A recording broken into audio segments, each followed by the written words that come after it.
বুক জিস্টের সাথে শুনুন বিশ্বসেরা বইগুলোর সারমর্ম। আসসালামু আলাইকুম বন্ধুরা, বুক গিস্টের জ্ঞানার্জনের এই যাত্রায় আপনাকে স্বাগতম। সবার আগে মন থেকে ধন্যবাদ জানাই আমাদের সাবস্ক্রাইব করে পাশে থাকার জন্য। আমাদের একমাত্র উদ্দেশ্য হল সেরা বইয়ের নির্যাস আপনাদের কাছে পৌঁছে দেওয়া। সেই যাত্রায় আজ আমাদের সঙ্গী লেখক অস্কার ট্রিম্বলি এর লেখা হাউ টু লিসেন বইটি। শুনে মনে হলো যেন আপনি হাউ টু লিসেন বইটি সম্পর্কে একটি গভীর এবং বিশদ সারাংশ বর্ণনা করেছেন। আপনার অনুরোধ অনুযায়ী এই পুরো আলোচনাটি বাংলায় অনুবাদ করা হলো, যার লক্ষ্য হল আনুষ্ঠানিক, কাব্যিক এবং শিক্ষামূলক এক পরিবেশ তৈরি করা। শোনা একটি উপেক্ষিত কিন্তু শক্তিশালী দক্ষতা। আপনার কি কখনো এমন মনে হয়েছে যে কেউ আপনার কথা শুনছেন কিন্তু আসলে শুনছেন না? আপনি হয়তো পূর্ণ আবেগ দিয়ে কিছু বললেন, কিন্তু অন্য ব্যক্তি কেবল মাথা নাড়লেন বা কেবল বলে পাশ কাটিয়ে গেলেন। আজকের এই দ্রুত পরিবর্তনশীল বিশ্বে, যেখানে সবাই কথা বলতে চায়, সেখানে শ্রোতার সংখ্যা প্রায় নেই বললেই চলে। আর সম্ভবত এই কারণেই সম্পর্কগুলো ভেঙে যায়, দলগুলো বিচ্ছিন্ন হয়ে যায় এবং মানসিক চাপ বেড়েই চলেছে। অস্কার ট্রিম্বলির বইটি একটি অত্যন্ত উপেক্ষিত কিন্তু শক্তিশালী দক্ষতার উপর ভিত্তি করে রচিত। লিসেনিং অর্থাৎ শোনা। তবে এটি কেবল কান দিয়ে শোনার কথা নয়, এটি মন দিয়ে, হৃদয় দিয়ে এবং সম্পূর্ণ উপস্থিতি দিয়ে শোনার এক শিল্প। এই বইটিতে অস্কার আমাদের শেখান যে মানুষ প্রায় শোনে না, কারণ তারা উত্তর দেবার চিন্তায় এতটাই মগ্ন থাকে যে তারা অন্য ব্যক্তির আবেগ, সূক্ষ্মতা এবং অব্যক্ত কথাগুলো সম্পূর্ণভাবে উপেক্ষা করে যায়। আপনি হয়তো এই বাক্যটি শুনেছেন যে যোগাযোগ কি বলা হয়েছে তা নয়, এটি কি শোনা হয়েছে। কিন্তু যদি অন্য ব্যক্তি শুনতেই না পারে, তাহলে যোগাযোগের অর্থ কি? অস্কার দেখান যে কিভাবে শোনা একটি সুপার পাওয়ার, যা কেবল আমাদের পেশাগত জীবনই নয়, আমাদের ব্যক্তিগত সম্পর্কগুলোকেও নিরাময় করতে পারে। এই বইটি 10টি গভীর অধ্যায়ে ধাপে ধাপে আমাদের শেখায় যে কিভাবে আমরা একজন সাধারণ শ্রোতা থেকে একজন অসাধারণ শ্রোতা হতে পারি। বইটিতে বলা হয়েছে যে মানুষ সাধারণত 5টি ভিন্ন স্তরে শোনে এবং বেশিরভাগ লোকই কেবল প্রথম বা দ্বিতীয় স্তরেই থেমে যায়। তারা আসল কথা, আসল অনুভূতি এবং অব্যক্ত বার্তাগুলো কখনোই শুনতে পায় না। এই বইটির প্রতিটি অধ্যায়ে এমন একটি রহস্যের আবরণ উন্মোচন করে যা যদি আপনি বুঝতে পারেন, তাহলে আপনি অন্যকে এমন এক অনুভূতি দিতে পারবেন যা প্রতিটি মানুষ চায়, যে কেউ তাকে সম্পূর্ণভাবে বুঝুক, কোনো বাধা বা কাটাছেঁড়া ছাড়াই কেবল শুনুক। সুতরাং যদি আপনি এমন একজন মানুষ হতে চান যার কথা নয় বরং যার শোনা স্মরণীয় হয়ে থাকে, যদি আপনি মানুষের বিশ্বাস, ভালোবাসা এবং সংযোগ জয় করতে চান, তাহলে এই বইটি কেবল একটি বই নয়, এটি একটি রূপান্তরমূলক যাত্রা। কারণ আসল যোগাযোগ তখনই শুরু হয় যখন আমরা কথা বলা বন্ধ করে শুনতে শুরু করি। তাহলে চলুন শুরু করা যাক। অধ্যায় 1, না শোনার মূল্য, the cost of not listening. আপনার কি কখনো এমন মনে হয়েছে যে কেউ আপনার কথা শুনতেই পাচ্ছে না? আপনার কি এমন অভিজ্ঞতা হয়েছে যে আপনি হৃদয় দিয়ে কারোর সাথে কথা বললেন, কিন্তু উত্তরে কেবল একটি পেলেন? হয়তো আপনি নিজেও অজান্তেই অন্য মানুষকে সম্পূর্ণভাবে শুনতে পারছেন না। এই ভিডিওতে আমরা সেই শিল্পের কথা বলছি যা প্রতিটি সম্পর্ক, প্রতিটি পেশা এবং প্রতিটি আলোচনার ভিত্তি, শোনার শিল্প। অস্কার ট্রিম্বলির হাউ টু লিসেন বইটি কেবল শোনার উপায় শেখায় না, বরং এটি শেখায় যে কিভাবে অন্যকে বোঝানো যায় যে তাদের কথা সত্যিই শোনা হচ্ছে। আর এটাই একজন সাধারণ মানুষ এবং একজন প্রভাবশালী শ্রোতার মধ্যে পার্থক্য গড়ে তোলে। চলুন শুরু করা যাক প্রথম অধ্যায় দিয়ে, যার নাম the cost of not listening, অর্থাৎ না শোনার মূল্য। অস্কার ট্রিম্বলি বলেন, শোনা একটি দক্ষতা এবং এটি কথা বলার মতোই গুরুত্বপূর্ণ। যখন আমরা কাউকে শুনি না, তখন আমরা কেবল শব্দগুলোকে উপেক্ষা করি না, আমরা অন্য ব্যক্তির আবেগ, তাদের প্রয়োজন এবং তাদের বিশ্বাসকেও অগ্রাহ্য করি। আর এর মূল্য আমাদের সম্পর্ক, কর্মজীবন এবং মানসিক শান্তিতে দিতে হয়। লেখক দেখান যে শোনার অভাবের কারণে সবচেয়ে বেশি ক্ষতি হয় কর্মক্ষেত্রে। একটি সমীক্ষা অনুযায়ী 36% কর্মচারী এবং নেতা মনে করেন যে যোগাযোগের ফাঁকের সবচেয়ে বড় কারণ হল দুর্বল শোনা। যখন কোনো বস তার দলের সদস্যকে মনোযোগ দিয়ে শোনেন না, তখন তিনি তাদের সমস্যা, তাদের আইডিয়া এবং তাদের উৎসর্গ বুঝতে পারেন না। এতে উৎপাদনশীলতা কমে যায় এবং মানুষের মধ্যে অসন্তোষ ও হতাশা বেড়েই চলে। তবে এটি কেবল অফিসের কথা নয়, বাড়িতেও একই ঘটনা ঘটে। যখন কোনো পিতামাতা তাদের ছেলেমেয়ের কথা গুরুত্ব সহকারে শোনেন না, তখন শিশু ধীরে ধীরে নিজেকে গুটিয়ে নিতে শুরু করে। অংশীদারদের মধ্যে ভুল বোঝাবুঝি কেবল এই কারণেই হয় যে কেউ শুনছে না, কেবল উত্তর দেবার প্রস্তুতিতে থাকে। অস্কার বলেন, শোনা কেবল কান দিয়ে হয় না, বরং হৃদয় দিয়ে এবং মন দিয়েও হয়। যখন আপনি সম্পূর্ণ উপস্থিতি দিয়ে শোনেন, তখন অন্য ব্যক্তি নিজেকে জীবিত অনুভব করে। একজন মানুষ হিসেবে আমাদের সবচেয়ে বড় মানসিক আকাঙ্ক্ষা এটাই যে কেউ আমাদেরকে সত্যিকারে শুনুক। লেখক একটি শক্তিশালী গল্প শেয়ার করেছেন। একটি সিইও যিনি মিটিংয়ে সবসময় ফোন দেখতেন, তার দল মনে করত যে তার কথাগুলো কেবল একটি আনুষ্ঠানিকতা। কিন্তু একদিন তিনি ফোন একপাশে রেখে চোখে চোখ রেখে প্রতিটি কর্মচারীর কথা শুনলেন। ফলাফল, পুরো দলে অনুপ্রেরণা দ্বিগুণ বেড়ে গেল। লোকে অনুভব করতে শুরু করল যে তাদের কথার কদর আছে। অধ্যায় 1 আমাদের শেখায় যে না শোনার মূল্য কেবল যোগাযোগের বিচ্ছিন্নতা নয়, বরং বিশ্বাস হারানো, সংযোগ ছিন্ন হওয়া এবং সুযোগ হাতছাড়া হওয়া। যখন আমরা সঠিকভাবে শুনি না, তখন আমরা কেবল কথা মিস করি না, আমরা অন্য ব্যক্তির হৃদয়কে মিস করি। অস্কার এখানে একটি অত্যন্ত জরুরি প্রশ্ন দিয়ে আমাদের ছেড়ে যাচ্ছেন। আজ আপনি কতবার কাউকে বাধা না দিয়ে শুনেছেন?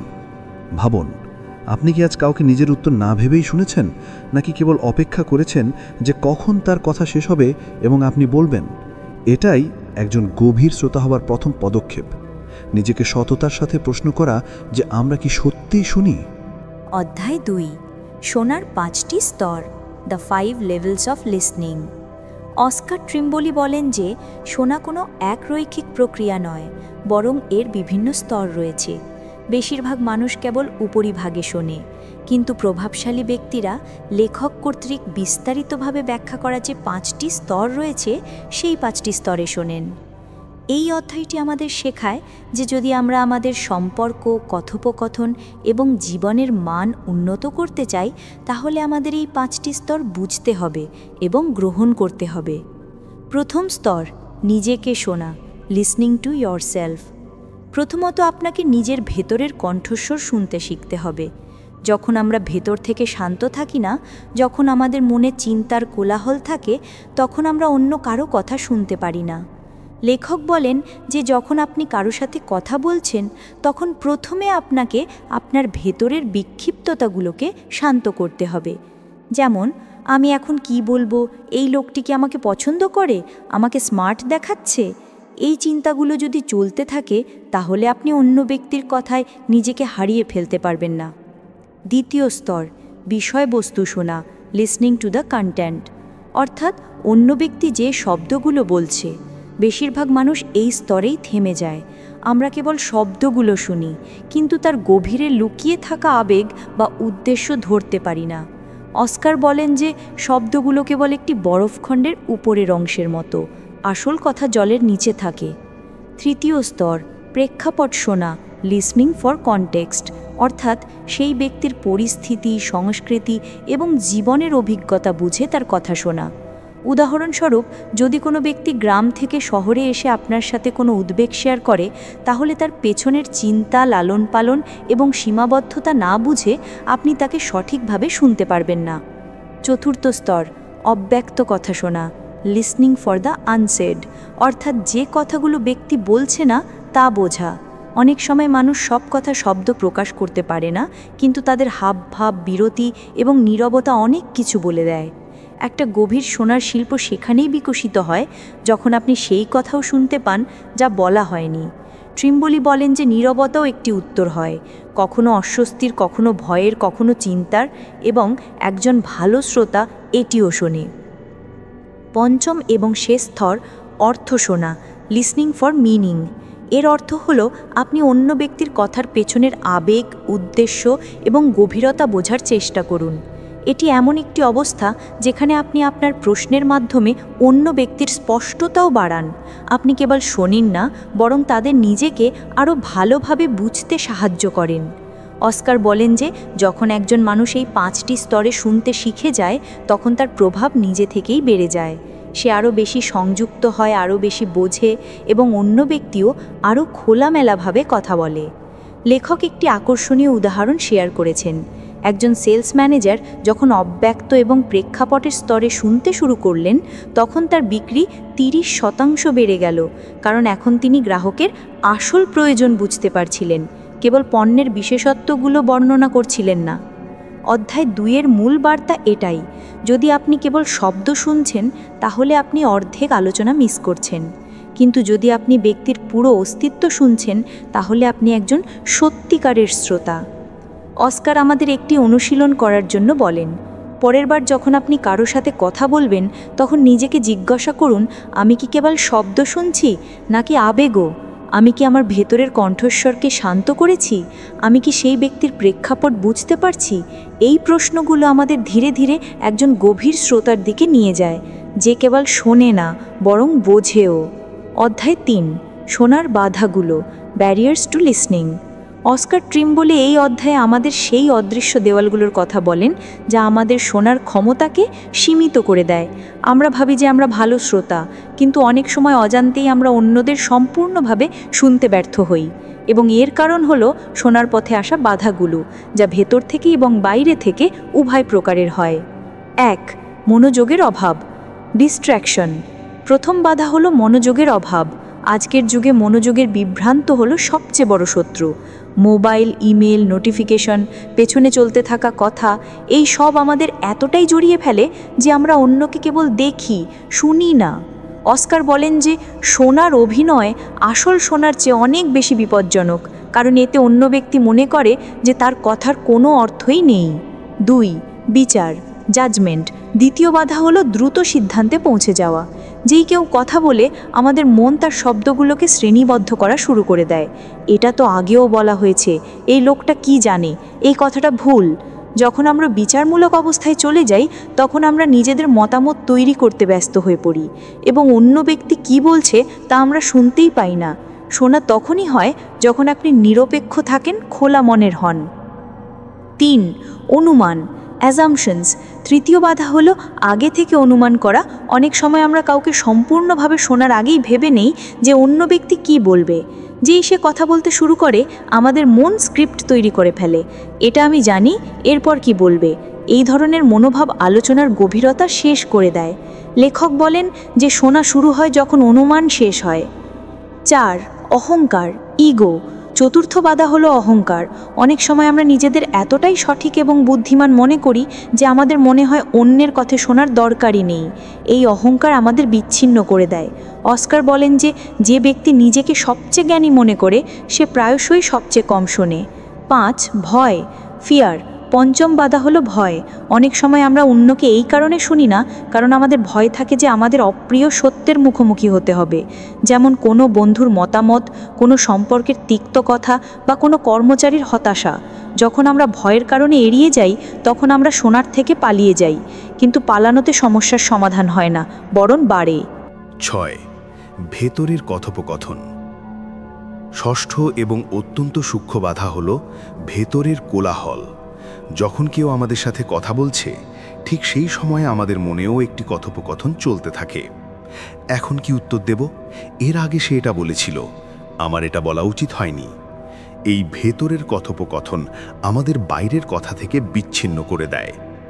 অস্কার বলেন যে যতক্ষণ না আপনি আপনার ভেতরের কোলাহলকে শান্ত করবেন, ততক্ষণ আপনি অন্য কারো কণ্ঠস্বর শুনতে পারবেন না। অস্কার ট্রিম্বলি একটি অত্যন্ত ব্যবহারিক উপায় সুঝাইছেন: গভীর শ্বাস নিয়ে বিরতি বা ডিপ ব্রেথ পজ। যখনই আপনি কারো সাথে কথা বলতে যাবেন, তার আগে একটি গভীর শ্বাস নিন এবং আপনার মনকে খালি করুন। এই 1 সেকেন্ডের প্রস্তুতি আপনাকে বিক্ষিপ্ততা, বিচার এবং অহংকার থেকে বাঁচাতে পারে। অধ্যায় 3-এর সারমর্ম এটাই যে শোনার সবচেয়ে বড় বাধা হলো আমাদের নিজেদের মন। যতক্ষণ না আমরা এই বাধাগুলোকে চিনতে এবং সচেতনভাবে সরিয়ে দিতে শিখছি, ততক্ষণ আমাদের শোনার শিল্প অসম্পূর্ণ থাকবে। অস্কার বলেন যে সত্যিকারের শোনা একটি দক্ষতা নয়, এটি একটি পছন্দ। এবং যখন আপনি এই বাধাগুলোকে চিনতে পেরে শোনার পছন্দ করেন, তখন আপনি কেবল অন্যের কাছাকাছি আসেন না, বরং নিজেকেও গভীরভাবে বুঝতে পারেন। অধ্যায় 4, শোনার 4 খলনায়ক, the 4 villains of listening. Oscar Trimble এই অধ্যায়ে 4টি মানসিক চরিত্রের কথা বলেছেন, যারা চুপচাপ আমাদের শোনার ক্ষমতা কেড়ে নেয়। এই 4 খলনায়ক আমাদের ভেতরেই থাকে, কিন্তু আমরা জানতেও পারি না যে কখন তারা আমাদের মনোযোগ বিভ্রান্ত করে এবং আমাদের আলোচনাকে অগভীর করে তোলে। লেখক তাদের নাম অত্যন্ত আকর্ষণীয়ভাবে রেখেছেন, যাতে আমরা তাদের চিনতে, ধরতে এবং নিয়ন্ত্রণ করতে পারি। 1. দ্য ড্রামাটাইজার। এটি সেই ব্যক্তি যে আলোচনাকে তার নিজের আবেগপূর্ণ নাটক দিয়ে ভরিয়ে তোলে। যখন অন্য কেউ কিছু বলছে, তখন ড্রামাটাইজার সঙ্গে সঙ্গে তাকে তার নিজের অভিজ্ঞতার সাথে যুক্ত করে মাঝপথে বলে ওঠে, হ্যাঁ, ঠিক এমনটাই আমার সাথে হয়েছিল, তুমি জানো একবার আমার সাথে। এই ধরনের লোকেরা শোনার পরিবর্তে তাদের নিজেদের গল্প শুরু করে দেয়। তারা অন্যদের কথাকে ছাপিয়ে যায়, কারণ তাদের মনোযোগ কেবল নিজেদের দিকে থাকে। অস্কার বলেন যে ড্রামাটাইজারকে শান্ত করার উপায় হলো বিরতি এবং ধরে রাখা, অর্থাৎ আলোচনায় কিছুক্ষণ চুপ থাকা এবং নিজেকে নিয়ন্ত্রণ করা। 2. দ্য ইন্টারাপ্টার। এটি হলো সে যে আলোচনার মাঝখানে ঝাঁপিয়ে পড়ে নিজের মতামত দিতে শুরু করে। অন্য ব্যক্তি পুরো কথা শেষ করতে না করতেই ইন্টারাপ্টার বলে ওঠে, না না, আমি বলছি সঠিক কি, ওহ সেটা তো আমি আগেই বুঝেছিলাম। ইন্টারাপ্টারের মনে হয় যে সে স্মার্ট এবং সব কথার উত্তর জানে, কিন্তু আসলে সে অন্যদের কথাকে দমিয়ে রাখছে। এভাবে সে অন্য ব্যক্তিকে অশ্রুত এবং অসম্মানিত অনুভব করায়। 3. The lost listener.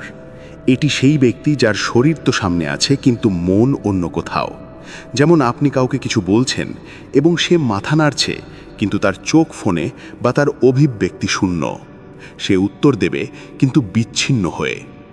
অস্কার বলেন যে লস্ট লিসনারকে প্রথমে তার মানসিক বিক্ষিপ্ততাগুলো চিনতে হবে এবং থামাতে হবে। এর সবচেয়ে সহজ উপায় হলো নিজেকে এই প্রশ্ন করা যে আমি কি সত্যিই শুনছি নাকি কেবল ভান করছি। 4. The shrewd fixer. এই খলনায়ক আলোচনাকে সমাধান তৈরির যন্ত্র মনে করে। যখন কেউ তার অনুভূতি বা সমস্যা শেয়ার করে, তখন সে সঙ্গে সঙ্গে সমাধান দেওয়া শুরু করে দেয়। তুমি এটা করো, পরের বার এটা চেষ্টা করো। অস্কার বলেন যে অনেক সময় মানুষের সমাধান চায় না, তাদের কেবল শোনার দরকার হয়। যখন আপনি না চেয়েই সমাধান দিতে শুরু করেন, তখন আপনি অন্য ব্যক্তির অনুভূতিকে অকার্যকর করে দেন। শ্রুড ফিক্সারকে ধৈর্য এবং সহানুভূতি শিখতে হবে। অস্কার এই অধ্যায়ে বলেন যে এই 4 খলনায়ক প্রতিটি মানুষের ভেতরেই থাকে। পার্থক্য কেবল এতটুকু যে কেউ তাদের চিনতে পেরে নিয়ন্ত্রণ করে আর কেউ তাদের ছেড়ে দেয়। লেখক একটি শক্তিশালী অনুশীলনের পরামর্শ দেন। পরের বার যখন আপনি কারো সাথে কথা বলবেন, তখন আলোচনার পর নিজেকে জিজ্ঞাসা করুন যে আমি কি নাটক করেছিলাম, আমি কি মাঝপথে বাধা দিয়েছিলাম, আমি কি হারিয়ে গেছিলাম, আমি কি না চেয়েই পরামর্শ দিয়েছিলাম। যখন আপনি সততার সাথে এর উত্তর দেবেন, তখনই আপনি এই খলনায়কদের থেকে বেরিয়ে এসে একজন সত্যিকারের শ্রোতা হতে পারবেন। অধ্যায় 4 আমাদের শেখায় যে শোনার সবচেয়ে বড় বাধাগুলি আমাদের ভেতরেই আছে, আমাদের অভ্যাস, আমাদের অহংকার। কিন্তু যদি আমরা তাদের চিনতে পারি এবং পরিবর্তন করার সংকল্প করি, তাহলে আমাদের শোনার ক্ষমতা দ্বিগুণ হতে পারে। অস্কার শেষে একটি লাইন বলেন যা এই অধ্যায়ের সারমর্ম, শোনা আপনার উত্তর নিয়ে নয়, এটি তাদের স্বস্তি নিয়ে। অধ্যায় 5, আপনার চোখ দিয়ে শোনা, listening with your eyes. Oscar Trimble এই অধ্যায়ে একটি অত্যন্ত অন্য কিন্তু গুরুত্বপূর্ণ কথা বলেন। শোনা কেবল কান দিয়ে নয়, চোখ দিয়েও হয়। যখন আমরা শোনার কথা বলি, তখন আমাদের মনোযোগ প্রায় শব্দের উপর থাকে। কিন্তু একটি সত্য এটাও যে বেশিরভাগ কমিউনিকেশন অমৌখিক হয়, অর্থাৎ যা বলা হয়নি বরং যা মুখের অভিব্যক্তি, শরীরের ভাষা এবং চোখের দিক নির্দেশনা থেকে বোঝা যায়। অস্কার বলেন যে শব্দগুলি যোগাযোগের মাত্র 7% অংশ, বাকি 93% যোগাযোগ আসে কণ্ঠস্বরের টোন, মুখের অভিব্যক্তি এবং শরীরের ভাষা থেকে। সুতরাং যখন আমরা কেবল শব্দগুলির উপর মনোযোগ দিই, তখন আমরা পুরো আলোচনার একটি ছোট অংশই ধরতে পারি। কিন্তু যখন আমরা চোখ দিয়ে শুনতে শুরু করি, তখন আমরা সেই কথাগুলোও দেখতে পাই যা শব্দের বাইরে থাকে। লেখক একটি শক্তিশালী উদাহরণ শেয়ার করেছেন। একবার অস্কার একটি মিটিংয়ে ছিলেন যেখানে একজন মহিলা তার বসের সাথে কথা বলছিলেন। তিনি শব্দে সব ঠিকঠাক বলছিলেন, কিন্তু তার চোখগুলো ভেজা ছিল এবং তার হাত টেবিলের নিচে কাঁপছিল। বস শব্দগুলো শুনলেন এবং মিটিং শেষ করে দিলেন, কিন্তু অস্কার সেই মহিলার অমৌখিক সংকেতগুলো দেখলেন এবং পরে তাকে একান্তে জিজ্ঞাসা করলেন, আপনি কি ঠিক আছেন? মহিলাটি হাউমাউ করে কেঁদে উঠল। এটাই চোখ দিয়ে শোনা, অর্থাৎ মনোযোগ দেওয়া যে ব্যক্তি কি লুকাচ্ছে। অস্কার আমাদের চাক্ষুষ শোনার 3টি প্রধান উপায় অবলম্বন করতে বলেন। 1. মুখের মাইক্রো এক্সপ্রেশন পর্যবেক্ষণ করুন। কখনো কখনো মানুষ হাসছে, কিন্তু তার হাসিতে ক্লান্তি থাকে। কখনো তার চোখ কিছু অন্য কথা বলে এবং শব্দ কিছু অন্য কথা। যদি আমরা তার চোখে দেখতে শিখি, তাহলে আমরা তার ভেতরের সত্য জানতে পারি, বিশেষ করে যখন কেউ বারবার চোখ এড়িয়ে চলে বা দীর্ঘক্ষণ আই কন্ট্যাক্ট থেকে বিরত থাকে। 2. শরীরের ভাষা লক্ষ্য করুন। শারীরিক হাবভাবের দিকে মনোযোগ দিন। অন্য ব্যক্তি কি ঝুঁকে বসেছে? তার হাত কি বাঁধা? তার শরীর কি পিছনের দিকে হেলে আছে? এই সব ইঙ্গিত দেয় যে সেই ব্যক্তি অস্বস্তিতে আছে বা ভীত। শরীরের খোলা ভঙ্গি উন্মুক্ততা দেখায়, যখন বন্ধ ভঙ্গি বা কাঁপানো হাত অস্থিরতা বা নিরাপত্তাহীনতা প্রকাশ করে। 3. নীরবতা এবং শ্বাস-প্রশ্বাস ট্র্যাক করুন। নীরবতা এবং শ্বাস-প্রশ্বাসের গতি শুনুন। অস্কার বলেন যে যখন কেউ চুপ হয়ে যায়, তখন আলোচনা সেখানেই শেষ হয় না, বরং সেখানেই আসল কথা শুরু হয়। যদি কেউ গভীর শ্বাস নিচ্ছে বা তার শ্বাস দ্রুত হচ্ছে, তাহলে এর মানে হলো তার ভেতরে আবেগ উতলে উঠছে।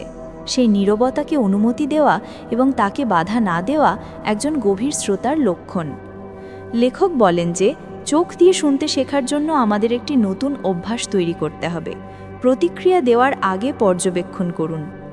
প্রায়শই আমরা অন্য ব্যক্তির কথা শুনেই সঙ্গে সঙ্গে উত্তর দিতে শুরু করি, কিন্তু যদি আমরা 1 সেকেন্ড থেমে অন্য ব্যক্তির চোখ, মুখ ও শরীরের ভাষা দেখি, তাহলে আমরা আরও সঠিক প্রতিক্রিয়া দিতে পারি। অস্কার আমাদের এই অধ্যায়ে একটি অনুশীলন করার জন্য বলেন। পরের বার যখন আপনি কারো সাথে কথা বলবেন, তখন পুরো 60 সেকেন্ড ধরে কেবল দেখুন এবং শুনুন, কিছু না বলে। দেখুন যে অন্য ব্যক্তি কিভাবে বসে আছে, তার চোখে কি চলছে, সে কথা বলার সময় কি কি অমৌখিক সংকেত দিচ্ছে। আপনি অবাক হয়ে যাবেন যে না বলেও কত কথা বোঝা যায়। অধ্যায় 5-এর বার্তা হলো, গভীর শোনা তখনই হয় যখন আপনি চোখ দিয়ে অনুভব করতে শেখেন। যখন আপনি কারোর মুখ, শরীর এবং নীরবতাকে পড়ে নিতে পারেন, তখন আপনি কেবল শুনছেন না, আপনি সেই ব্যক্তির ভেতরে উঁকি মারছেন। অস্কার শেষে বলেন যে যখন আপনি আপনার চোখ দিয়ে শোনেন, তখন আপনি শুনতে পান যা হৃদয় লুকাচ্ছে। অধ্যায় 6, যা বলা হয়নি তা শোনা। অস্কার ট্রিম্বুলি এই অধ্যায়ে সেই গভীরতার কথা বলেন যেখানে শোনা শব্দগুলোকে ছাড়িয়ে যায়। লেখক বলেন যে শোনার আসল শিল্প তখনই শুরু হয় যখন আপনি সেই কথাগুলো শুনতে শুরু করেন যা অন্য ব্যক্তি বলতে পারছে না। প্রতিটি মানুষের ভেতরে এমন অনেক কথা থাকে যা সে শব্দে প্রকাশ করতে পারে না, হয়তো ভয়ের কারণে, নয়তো লজ্জার কারণে, অথবা এই কারণে যে সে নিজেও জানে না কি বলতে হবে। একজন ভালো শ্রোতা সেখানেই শোনে যেখানে নীরবতা থাকে। অস্কার বলেন যে নীরবতা, দ্বিধা এবং বিচ্যুতি এই 3টেই ইঙ্গিত দেয় যে অন্য ব্যক্তি কিছু বলতে চায় কিন্তু বলতে পারছে না। লেখক একে পৃষ্ঠের নিচে শোনা বলেন। এটি তখনই হয় যখন আপনি কারোর নীরবতাকেও আলোচনার অংশ মনে করেন, বাধা হিসেবে নয়। লেখক একটি কাউন্সেলিং সেশনের উদাহরণ দেন যেখানে একজন যুবক তার কর্মজীবন নিয়ে দ্বিধায় ছিল। সে বারবার একই কথা বলতো, আমাকে কিছু বড় করতে হবে, কিন্তু প্রতিবার যখন তাকে জিজ্ঞাসা করা হলো কি, তখন সে চুপ হয়ে গেল। থেরাপিস্ট নীরবতা ভাঙতে দিলেন না, বরং তাকে গ্রহণ করলেন। কয়েক মিনিটের নীরবতার পর ছেলেটি আস্তে করে বলল, আমার ভয় হয় যে আমি ব্যর্থ হব। এটাই ছিল সেই অব্যক্ত যা শব্দে আসেনি, কিন্তু সবচেয়ে বড় সত্য ছিল। অস্কার আমাদের শেখান যে অনেক সময় নীরবতা অস্বস্তি তৈরি করে এবং আমরা দ্রুত তা পূরণ করতে চাই, হয় বিষয় পরিবর্তন করে, নয়তো উত্তর দিয়ে, অথবা পরামর্শ দিয়ে।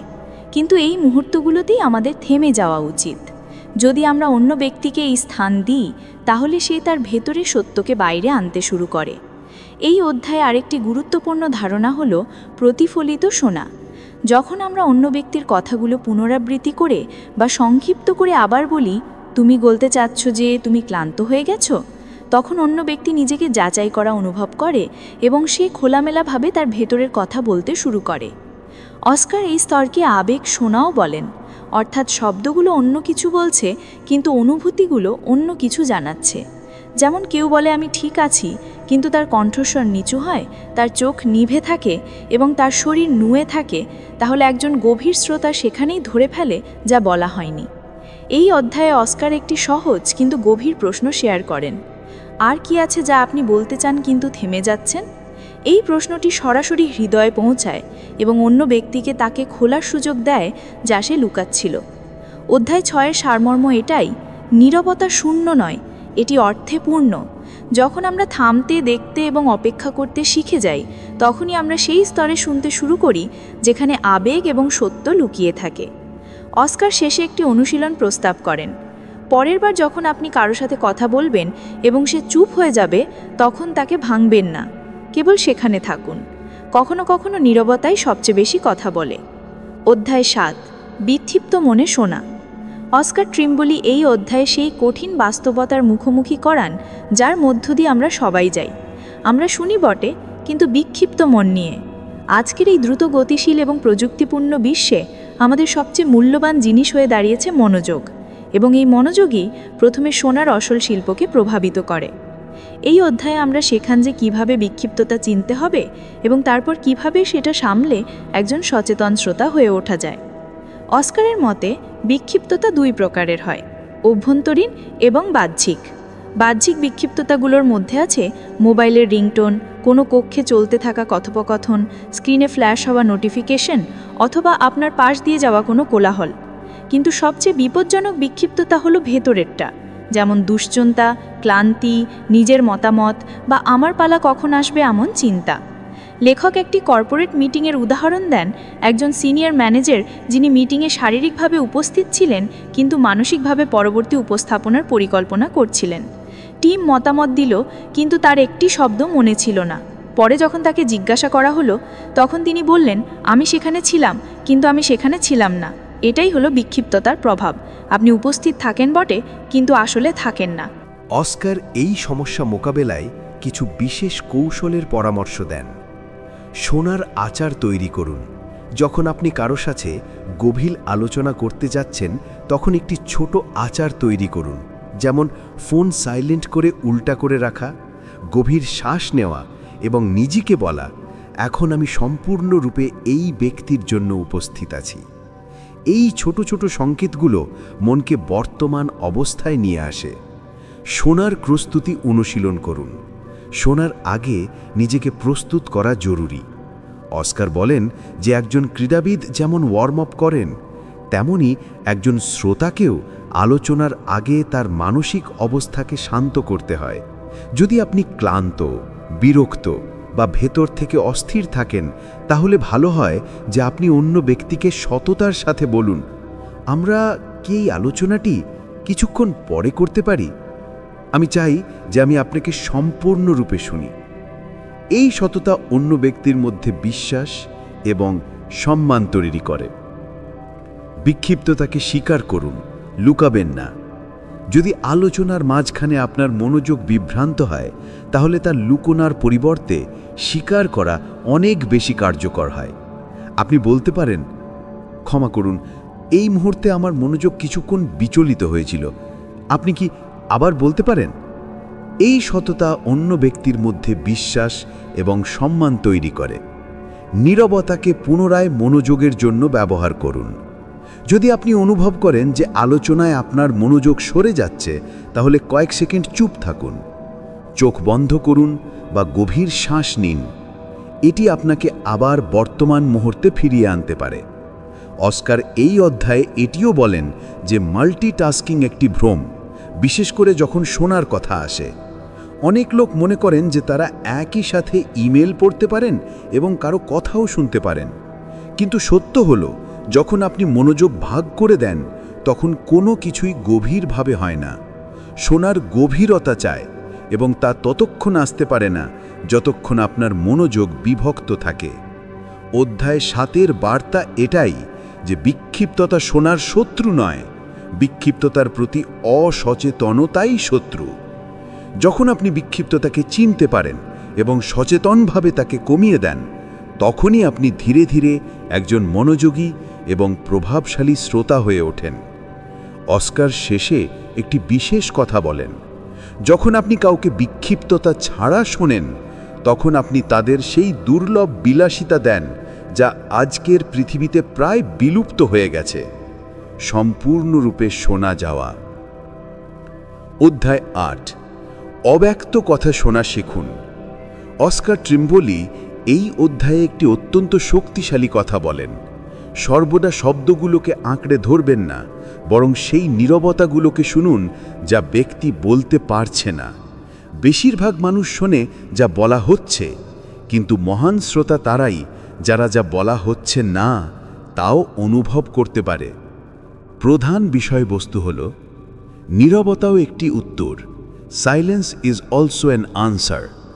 ট্রিম্বলি বলেন যে যখন একজন ব্যক্তি হঠাৎ চুপ হয়ে যায়, তখন এর অর্থ কেবল চিন্তা করা নয়, সে সেই মুহূর্তে মানসিক অস্বস্তি অনুভব করতে পারে বা নিজেকে সঠিক শব্দে প্রকাশ করতে পারছে না। আপনার উচিত সেই নীরবতাকে স্থান দেওয়া, তাড়াহুড়ো না করে। শরীরের ভাষা এবং কণ্ঠস্বরের দিকে মনোযোগ দিন। মানুষ সবসময় তা বলে না যা তাদের শব্দে থাকে।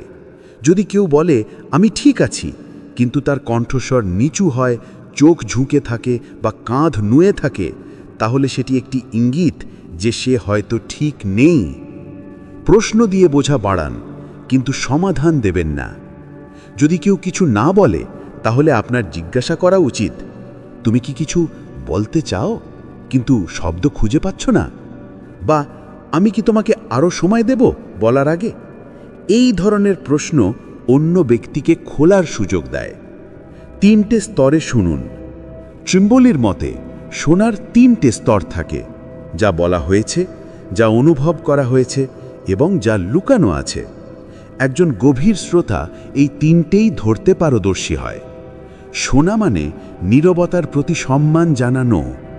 প্রায়শই মানুষ নীরবতাকে ভয় পায় এবং সঙ্গে সঙ্গে বিষয় পরিবর্তন করে দেয়, কিন্তু নীরবতা সেই মুহূর্তের ইঙ্গিত দেয় যখন ব্যক্তি নিজের সাথে লড়ছে, কিছু ভাবছে বা নিজের সত্যের সাথে লড়াই করছে।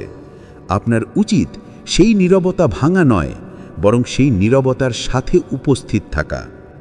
অব্যক্তকে ধরার শিল্প। অস্কার একজন সিইওর উদাহরণ দিয়ে বলেন, যিনি তার জুনিয়রের রিপোর্ট পড়ার সময় তার মুখে উদ্বেগ দেখেছিলেন। রিপোর্টে সব কিছু ভালো ছিল, কিন্তু শরীরের ভাষা অন্য কিছু বলছিল। পরে যখন তিনি একান্তে জিজ্ঞাসা করেন, তখন জানা যায় যে রিপোর্টে অনেক তথ্য দমন করা হয়েছিল। অর্থাৎ না বলেও অনেক কিছু বলা যায়, কেবল একজন শ্রোতা থাকা উচিত। নীরবতার মানে কথা বলার প্রস্তুতি নয়। যখন কেউ চুপ থাকে, তখন আমরা ধরি নিই যে আমাদের বলার পালা, কিন্তু অনেক সময় অন্য ব্যক্তি গভীরভাবে চিন্তা করছে। সেই নীরবতাকে ভাঙা উচিত নয়, বরং তাতে থামতে হবে। সেই সময় আপনি অন্য ব্যক্তিকে কথা বলার একটি নিরাপদ জায়গা দিচ্ছেন। শব্দহীন ব্যথা বুঝুন। অনেক সময় মানুষ ব্যথা, ভয় বা লজ্জার কারণে খোলামেলাভাবে কথা বলে না। বিশেষ করে পরিবার বা সম্পর্কের ক্ষেত্রে অনেক কথা চাপা পড়ে থাকে। যদি আপনি তাদের শুনতে চান, তাহলে প্রথমে নিজেকে শান্ত করতে শিখুন, কারণ যখন আপনি ভেতর থেকে শান্ত থাকেন, তখনই আপনি অন্যের নীরবতা শুনতে পারেন। অধ্যায় ৮ আমাদের শেখায় যে একজন মহান শ্রোতা সে নয় যে অনেক কিছু শোনে, বরং যে কিছু না বলা অনুভূতিও বুঝতে পারে। কখনো কখনো চুপ থাকা শোনার সবচেয়ে শক্তিশালী উপায়। অধ্যায় ৯, সক্রিয় শোনা বাস্তবে, অ্যাক্টিভ লিসেনিং ইন অ্যাকশন। যখন আমরা কথোপকথনে সম্পূর্ণরূপে জড়িত থাকার চেষ্টা করি, তখন সক্রিয় শোনার গুরুত্ব সামনে আসে। অস্কার ট্রিম্বলি পূর্ববর্তী অনুশীলনগুলো, যেমন শোনার বাধাগুলো কিভাবে দূর করতে হয় এবং অব্যক্ত সংকেতগুলো কিভাবে বুঝতে হয়, সেগুলোর পর এখন আমাদের সক্রিয় শোনার শিল্পের দিকে নিয়ে যান। এই অধ্যায়ে আমরা সেই কৌশলগুলোর অনুশীলন দেখব, যার মাধ্যমে আমরা কেবল শুনি না, বরং কথোপকথনে সম্পূর্ণরূপে ডুবে যাই, যার ফলে অন্য ব্যক্তি অনুভব করে যে তার প্রতিটি কথার দিকে মনোযোগ দেওয়া হচ্ছে। ভাবুন, যখন আপনি কারোর সাথে কথা বলছেন, তখন আপনার মনোযোগ কেবল তাদের শব্দের ওপরই নয়, বরং তাদের ভাবভঙ্গি, তাদের কণ্ঠস্বরের ওঠানামা এবং তাদের মুখে ফুটে ওঠা আবেগগুলোর ওপরও থাকে। সক্রিয় শোনার মানে হলো যে আপনি কেবল শোনেন না, বরং ক্রমাগত এটি নিশ্চিত করেন যে আপনি বুঝতে পারছেন অন্য ব্যক্তি কী বলতে চায়। এটি কেবল শ্রোতা হওয়ার নাম নয়, বরং একজন কথোপকথন সহযোগীরও পরিচায়ক, যে কথোপকথনে গভীরতা এবং অর্থ যোগ করে। যখন কেউ আপনার সাথে তার সমস্যাগুলো শেয়ার করে, তখন সক্রিয় শ্রোতা কেবল মাথা নাড়ে না, বরং সেই ব্যক্তির সাথে সহানুভূতি প্রকাশ করে এবং তার কথাগুলোকে পুনরায় সাজিয়ে এটি দেখায় যে সে সঠিকভাবে বুঝেছে। উদাহরণস্বরূপ, যদি আপনার বন্ধু বলে যে আমি অনুভব করি যে কেউ আমাকে বুঝতে পারছে না, তাহলে সক্রিয় শ্রোতার সঙ্গে সঙ্গে বলতে পারে, তাহলে তুমি এটা বলতে চাইছো যে তোমার এমন মনে হচ্ছে যে লোকেরা তোমার কথাগুলোকে গুরুত্ব সহকারে নেয় না। এই ধরনের কথোপকথন অন্য ব্যক্তির মধ্যে এই বিশ্বাস তৈরি করে যে তাদের চিন্তা ও অনুভূতিকে গুরুত্ব দেওয়া হচ্ছে। এই অধ্যায়ে অস্কার ট্রিম্বলি বলেন যে সক্রিয় শোনার অনুশীলন করা সহজ নয়, বরং এটি নিরন্তর প্রচেষ্টা দাবি করে। প্রথমে আপনাকে আপনার মন থেকে আসা অতিরিক্ত চিন্তাগুলো সরিয়ে সম্পূর্ণরূপে সেই মুহূর্তে থাকতে হবে। যখন আপনি নিজেকে সেই ব্যক্তি এবং তার বার্তার সাথে সম্পূর্ণরূপে সংযুক্ত করেন, তখন আপনি কেবল তাদের শব্দগুলো শোনেন না, বরং তাদের ভেতরে লুকিয়ে থাকা অর্থ এবং অনুভূতিও ধরতে পারেন। সক্রিয় শোনার জন্য আপনাকে এটি অনুভব করতে হবে যে প্রতিটি ব্যক্তির গল্প অমূল্য, তা যতই ছোট মনে হোক না কেন। আরেকটি গুরুত্বপূর্ণ কৌশল হলো পরিপক্ক প্রশ্ন জিজ্ঞাসা করা। যখন আপনি শুনতে শুনতে কিছু সন্দেহ বা স্পষ্টতার প্রয়োজন অনুভব করেন, তখন কোনো দ্বিধা ছাড়াই স্পষ্টীকরণ জিজ্ঞাসা করুন। উদাহরণস্বরূপ, যদি কেউ বলে যে আমার কাজের চাপের কারণে মানসিক চাপ হচ্ছে, তাহলে আপনি জিজ্ঞাসা করতে পারেন, তুমি কি বলতে পারো কেমন চাপ এবং এটি তোমাকে কেমন অনুভব করাচ্ছে? এমন প্রশ্নগুলোর মাধ্যমে ব্যক্তি কেবল খোলামেলা কথা বলে না, বরং তার এমনও মনে হয় যে আপনি তার কথাগুলোকে গুরুত্ব সহকারে নিচ্ছেন।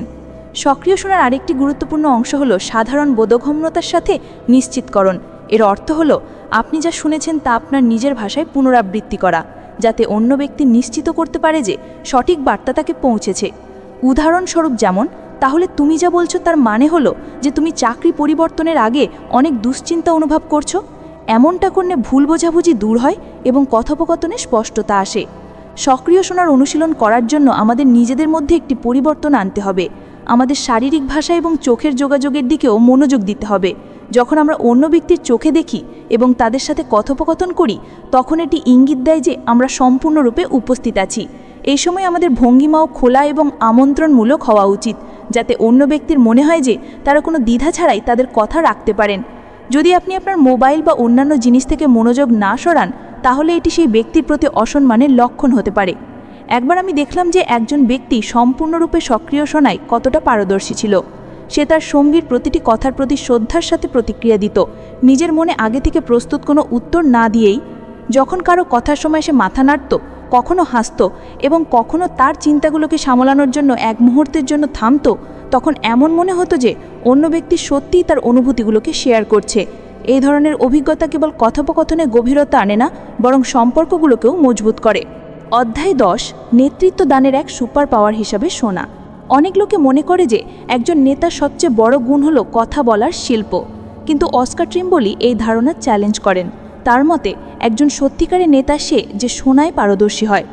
শোনা কেবল অন্যের কথা শোনা নয়, বরং তাদের আবেগ, তাদের উদ্দেশ্য এবং তাদের প্রয়োজনগুলোকে গভীরভাবে বোঝাও। যখন কোনো নেতা মনোযোগ দিয়ে শোনেন, তখন তিনি কেবল শব্দ শুনছেন না, তিনি দলের বিশ্বাস, তাদের ভয় এবং তাদের স্বপ্নগুলোকেও শুনছেন। এমন নেতারা কেবল সমস্যাগুলো দ্রুত বোঝেন না, বরং সমাধানও আরও ভালোভাবে খুঁজে বের করতে পারেন। শোনা তাদের সহানুভূতিশীল করে তোলে, এমন একটি গুণ যা দলকে নিরাপদ অনুভব করায়। এই অধ্যায়ে লেখক বলেন যে গুগলের একটি রিপোর্টে দেখা গেছে যে দলের পারফরমেন্স সেই দলগুলোতে ভালো ছিল যেখানে নেতা সাইকোলজিক্যাল সেফটি অর্থাৎ মনস্তাত্ত্বিক সুরক্ষার পরিবেশ তৈরি করেছিলেন, এবং এর মূলে ছিল শোনা। যখন লোকেরা অনুভব করে যে তাদের কথা শোনা হচ্ছে, তখন তারা খোলামেলা কথা বলে, তাদের ধারণাগুলো শেয়ার করে এবং পরিবর্তন আনতে অনুপ্রাণিত হয়। একজন নেতা হিসেবে শোনা আপনাকে শেখায় কখন পিছিয়ে গিয়ে লোকদের মঞ্চ দিতে হবে এবং কখন হস্তক্ষেপ করতে হবে। শোনা আপনাকে অহংকার থেকে দূরে রাখে এবং বিনয়ী করে। এটি আপনার সিদ্ধান্তগুলোকে সুষম করে এবং দল আপনার নেতৃত্বে স্বাচ্ছন্দ্য বোধ করে। লেখক একটি বিশেষ উদাহরণ শেয়ার করেছিলেন। একজন সিইও যিনি প্রতিটি মিটিংয়ের আগে তার মোবাইল ফোন সাইলেন্ট করে আলমারিতে বন্ধ করে রাখতেন। তিনি বলেছিলেন, যদি আমি আমার লোকদের মনোযোগ দিয়ে শুনতে না পারি, তাহলে আমি তাদের নেতৃত্ব দেব কিভাবে? সেই ছোট্ট আচরণটা পুরো দলের সংস্কৃতি বদলে দিয়েছিল। শোনা কেবল একটি দক্ষতা নয়, এটি একটি পছন্দ। একজন নেতা প্রতিদিন এই সিদ্ধান্ত নেয় যে আজ কেবল উত্তর দেবেন না, বরং বুঝবেনও। তিনি কেবল কথা বলবেন না, বরং অনুভবও করবেন। আর এই সিদ্ধান্তই তাকে বাকিদের থেকে আলাদা করে তোলে। যদি আপনিও একজন উন্নত নেতা হতে চান আপনার পরিবারে, অফিসে বা সমাজে, তাহলে কথা বলার থেকে শোনার উপর বেশি মনোযোগ দিন। হতে পারে কেউ আপনার কথায় প্রভাবিত হবেন না, কিন্তু আপনার শোনা তাদের জীবনভর মনে থাকবে। তো এই ছিল আজকের বইয়ের সামারি। কেমন লাগলো তা কমেন্ট করে অবশ্যই জানাবেন। ভালো লাগলে লাইক ও বন্ধুদের সাথে শেয়ার করুন। দেখা হবে পরের ভিডিওতে। এরকম আরও ভিডিও পেতে আমাদের বুকজিস চ্যানেলটিকে সাবস্ক্রাইব করে রাখুন। ভিডিওটি শেষ পর্যন্ত শোনার জন্য আপনাকে অসংখ্য ধন্যবাদ।